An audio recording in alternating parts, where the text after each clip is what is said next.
Hi everyone. I've been absent from my YouTube channel for a while, but I'm back now with a slightly different focus related to art and creativity. It's a focus intent on helping you unleash your own creativity and set you on your journey to joy through creativity. Over the past couple of years, I've been doing a lot of soul searching as to why I stubbornly cling to my own painting practice in spite of time restrictions and economic limitations. And what I've discovered is that painting offers me a space in which to learn about myself, helping me uncover personal blocks and release them. Painting is my go-to to help ease feelings of stress and anxiety, and there's plenty of that to go around. Painting makes me feel good and leaves me with a sense of well-being. And perhaps most importantly for me is that painting is when I often enter the flow state. When in the flow, I step outside of time, I lose all sense of self and become completely absorbed in the process of painting. Painting becomes like an active form of meditation for me. Often after stopping, I look at what I've done and I think, well, who did that? Where did it come from? You see, I've come to realize that when I'm in that flow state that painting offers, I am acting as a channel for Source, revealing visually how we're all connected. In a way, painting has become my spiritual practice. It might not be that for you, but it'll certainly bring you joy. During this same time of my soul searching, the world has become even more chaotic and difficult. I strongly believe that one of the best ways to confront these difficulties is by maintaining our joy. Joy, love, and community are all important in moving us forward through these transformational times toward a brighter day. Now, I want the focus of this channel to be on creative expression. I'll be providing tools anyone can use to reignite their own creative practice. Though painting is my focus, other modes of creative expression can benefit from much of the info I'll be providing. You'll still find episodes on mythological themes to inspire you, but there will be much more. Behind-the-scenes looks at my own process, demonstrations of projects you might like to try, in-depth looks at how engaging in creative practices has many positive effects, interviews with other creatives, and much more. Let me know in the comments below if there is something in particular you'd like to hear about in order to grow your own creative practice.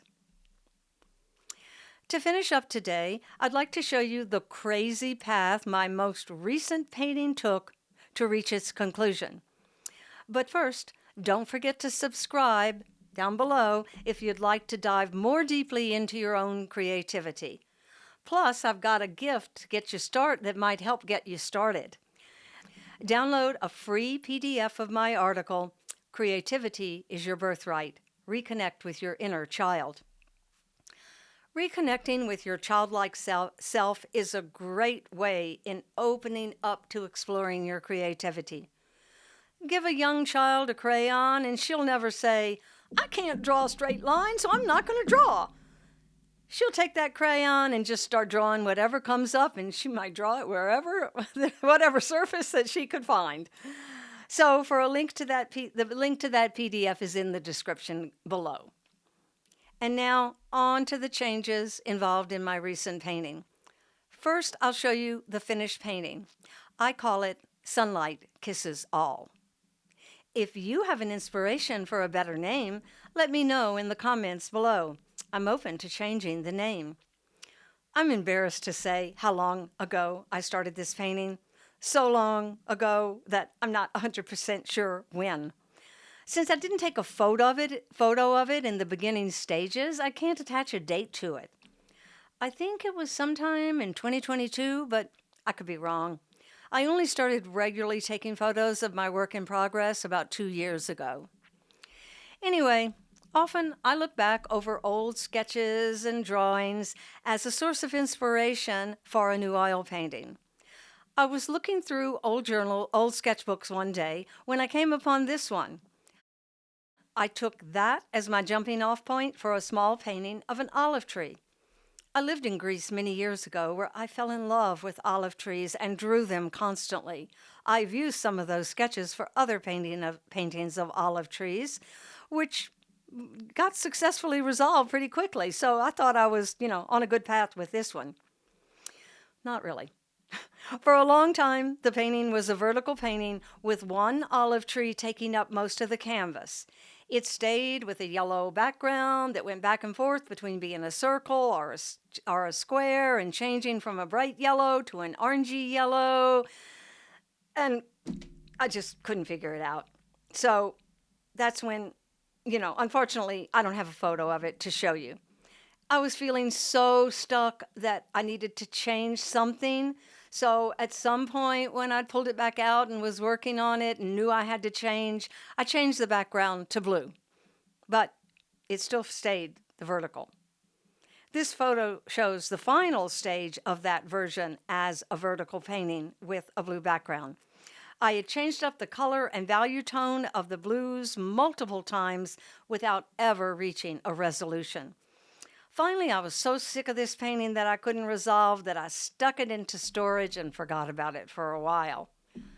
Recently, I brought back that unresolved vertical tree. I brought it to my easel, placed it there with a new determination to find its resolution or burn it. Around that same time, I had found this little sketch in a small journal. This sketch was not done from reality, but sprang forth from my imagination one day and called out for me to put it down on paper. This sketch, though kind of weird, really called to me. So I decided to change this one single vertical olive tree whose resolution I just couldn't seem to find to a horizontal painting, inspired by this weird little sketch. Here you see the first version of that change. After putting down the colors I wanted, I drew the little scene into the paint, and the foreground felt really empty. So as I was finishing up that day of painting, I drew the 3 sheep in the foreground, which you can just barely see. Then I had to wait for the painting to dry before I could further define what I had drawn into the wet paint, the whole landscape, including the 3 sheep. In this photo, you see the results of going back in and better defining the whole scene. I suppose I could have called it done, but the colors seemed a little too muddy in some places. It's at a point like this that it can get hard to move forward. It's almost right, but not quite. Will I be able to make the changes to what I want to change and not change what I don't want to change?